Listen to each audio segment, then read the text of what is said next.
जय श्री कृष्ण दोस्तों। आज के मेरा ये खास वीडियो सोमवती अमावस सोमवती अमावस पर है। तो कब पड़ रही है सोमवती अमावस, ये मैं आपको इस वीडियो के माध्यम से बताऊंगा। और सोमवती अमावस का महत्व, क्या महत्व है सोमवती अमावस का, वो भी मैं आपको इस वीडियो के माध्यम से बताऊंगा। इस वीडियो को आप पूरा देखें, लाइक करें, शेयर करें, सब्सक्राइब करें। तो सोमवती अमावस कब पड़ती है, ये कैसे पड़ती है और इसका क्या विशेष महत्व है, और सोमवती अमावस के दिन हमें क्या करना चाहिए। तो इस साल की 2020 की ये आखिरी सोमवती जो अमावस है वो 14 दिसंबर के दिन पड़ेगी। 14 दिसंबर के दिन सोमवार का दिन है और उस दिन यह सोमवती अमावस पड़ती है। एक साल में 12 पूर्णिमाएँ पड़ती हैं और 12 अमावस पड़ती हैं। अगर अधिक मास बढ़ जाए, जैसे इस वर्ष 2020 में अधिक मास था, अधिक मास बढ़ जाता है तो फिर 13 पूर्णिमाएँ पड़ती हैं और 13 अमावस पड़ती हैं। तो ये जो 2020 का साल है, ये इसमें जो है अधिक मास पड़ा, 13 पूर्णिमाएँ पड़ी और 13 जो है अमावस पड़ी। तो और 2 साल में 2 या अधिकतम 2 या 3 जो है सोमवती अमावस पड़ती है। सोमवार के दिन जब अमावस आ जाए तो उसको सोमवती अमावस भी कहते हैं और उसको सोमवती अमावस भी कहते हैं। तो इससे पहले सावन के महीने में एक सोमवती अमावस निकल चुकी है। आगे जो है 14 दिसंबर को सोमवार को सोमवती अमावस है। तो क्या करना चाहिए, सोमवती अमावस का क्या महत्व है, सोमवती अमावस पर किस तरह से किन की पूजा करना चाहिए।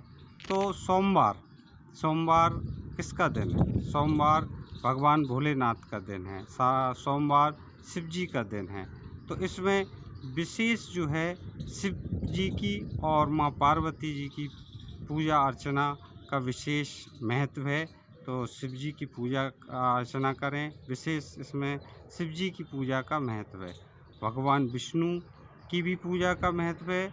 और जो विशेष बात है वो ये है लक्ष्मी जी की पूजन अगर आप इस दिन करते हैं, लक्ष्मी जी को प्रसन्न के लिए करते हैं, तो जो है महालक्ष्मी जी प्रसन्न होकर हमको जो है दरिद्रता से दूर रखती हैं।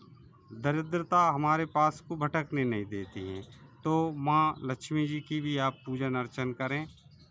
अब मैं आपको आगे बताता हूँ इस वीडियो के माध्यम से कि उस दिन जो सुहागन स्त्रियाँ होती हैं वो तुलसी मैया के जो वृक्ष होता है उसकी जो है 108 परिक्रमा करती हैं। उसमें वो कोई एक फल या कोई एक वो जो है जैसे बिस्कुट वगैरह या कोई भी चीज़ ले लेती हैं, कोई भी वस्तु या सामान ले लेती हैं। तो 108 तुलसी जी की परिक्रमा करती हैं और उनको वो एक एक हर परिक्रमा में चढ़ाती जाती हैं। इसके बाद उनका जो है प्रसाद वगैरह आदान प्रदान होता है। तुलसी मैया की पूजा का भी इस दिन महत्व है, बहुत ही अधिक महत्व है। अब और किस वृक्ष की पूजन होती है इस दिन? सबसे जो मेन पूजन है वो होती है पीपल के वृक्ष की। पीपल के वृक्ष की पूजन क्यों होती है? क्योंकि पीपल के वृक्ष में देवी देवताओं का वास है। पीपल की जड़ में विष्णु जी का वास है, तने में शिव जी का वास है और लास्ट में शिखर पर उस पे जो है ब्रह्मा जी का वास है। तो उस दिन जो है लोग जो है सूत धागा लपेटते हैं पीपल के वृक्ष पर, क्योंकि वो तने में जो है शिव जी का वास है। इसलिए शिव जी को प्रसन्न करने के लिए पीपल की पूजा भी उस दिन की जाती है। पीपल की पूजा का भी उस दिन विशेष महत्व है। दूसरी बात, गंगा स्नान, नर्मदा जी का स्नान, ये बहुत विशेष महत्व रखते हैं। सोमवती अमावस के दिन अगर हम जो है किसी गंगा के किनारे जाके गंगा जी में स्नान करते हैं या नर्मदा जी के किनारे जाके नर्मदा जी का स्नान करते हैं, तो उसका बहुत बड़ा महत्व है।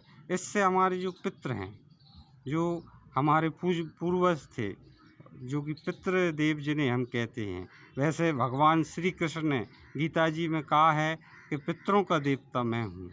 तो जो पितृदेव हैं उनको प्रसन्न करने के लिए, उनसे आशीर्वाद लेने के लिए, अगर अपने पितृ प्रसन्न हैं तो आपके जीवन में खुशियों की कमी नहीं रहेगी।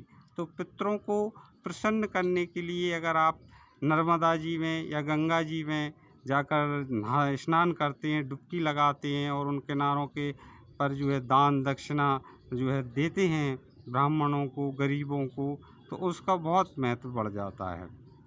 तो हम लोग जो है अगर नर्मदा जी का स्नान करें, गंगा जी का स्नान करें, और किसी कारण से जैसे हम लोग नहीं जा पाते हैं, गंगा घाट नहीं जा पाते हैं या नर्मदा जी नहीं जाते हैं, तो आपके आसपास में कोई जल सरोवर हो, शुद्ध जल हो, तो वहाँ भी आप जाकर स्नान कर सकते हैं।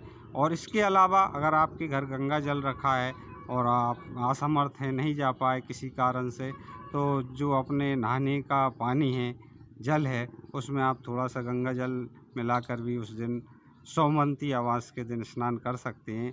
तो आपको वही फल मिलेगा जो आपको गंगा घाट या नर्मदा घाट जाने का फल मिलता है। उससे आपके पितृदेव प्रसन्न होंगे, और पितृदेव प्रसन्न होंगे तो आपके जीवन में खुशियों की कोई कमी नहीं रहेगी।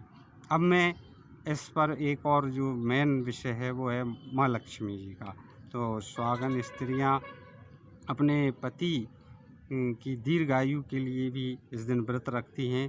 दूसरी, सुहागन स्त्रियां जो है माँ लक्ष्मी जी को प्रसन्न करने के लिए विशेष पूजा अर्चना करती हैं। जो है उनका श्रृंगार वगैरह जो है तो वो जो है मंदिरों में और एक दूसरे को आदान प्रदान करती हैं।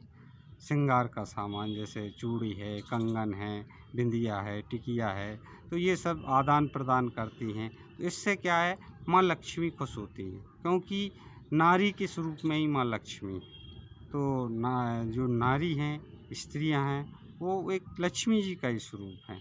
तो इस तरह जो है अगर आप नारी का सम्मान करेंगे, स्त्रियों का सम्मान करेंगे, तो माँ लक्ष्मी जी आपसे जो है प्रसन्न होंगी। तो मेरा आपसे ये भी है कि जो है स्त्री जाति का, नारी का मान सम्मान रखें। और जो है तो इस बार की जो सोमवती अमावस पड़ेगी वो 14 दिसंबर को पड़ेगी। उस दिन सोमवार है, उस दिन सोमवती अमावस है। तो आप जो है सोमवती अमावस के दिन सुबह जल्दी जागकर स्नान ध्यान कर मंदिर जा सकते हैं, दर्शन कर सकते हैं। अब इसमें एक और मैं आपको बहुत ख़ास पॉइंट बताऊंगा, बहुत ख़ास बात है, वो बहुत ही कम लोग बताते हैं। तो आज मैं आपको इस वीडियो के माध्यम से बता देता हूँ कि अमावस को जब चंद्रमा का पूर्णतः क्षय हो जाता है तब अमावस पड़ती है। अमावस की जो रात होती है बहुत काली अंधेरी रात होती है। तो अंधेरी रात में जो है, अंधेरी जब रात होती है तो उसमें क्या थोड़ा सा जो असुर शक्तियां हैं उनका प्रभाव बढ़ जाता है, और जो देवी शक्ति हैं उनका थोड़ा सा प्रभाव कम हो जाता है। तो उस दिन जो है, जो अमावस का दिन होता है, उस दिन इसलिए देवी देवताओं की पूजा बहुत ज़रूरी है। और सात्विक जीवन, उस दिन जो है आदमी को सात्विक रहना चाहिए। किसी भी प्रकार का जो है दूषित भोजन या कोई नशे आदि की चीज़ें नहीं लेना चाहिए। दूसरी बात, अगर आप उस दिन हो सके तो कम शब्दों में बात करें, और अगर हो सके तो थोड़ा मौन भी रह सकते हैं। मौन एक ऐसी शक्ति है, अगर हम मौन रहते हैं तो उससे जो है जो ऊर्जा है वो हमारे अंदर आ जाती है। ऊर्जा का हमारे अंदर एक संचार होता है। मौन रहने के बहुत फ़ायदे हैं। जैन मुनियों में आपने देखा होगा, वो जो है मौन व्रत रखते हैं। तो मौन व्रत का भी इसमें फ़ायदा है। सोमवती अमावस के दिन हम मौन व्रत रख सकते हैं। अगर मौन रहकर, मौन व्रत रख के आप जो है पूजा अर्चन कर सकते हैं। भगवान शिव जी को प्रसन्न कर सकते हैं, माँ पार्वती को प्रसन्न कर सकते हैं, विष्णु भगवान को प्रसन्न कर सकते हैं, लक्ष्मी जी को प्रसन्न कर सकते हैं। तो ये मेरा जो है विशेष आपके लिए वीडियो था, जो सोमवंती आवास के से लेकर है।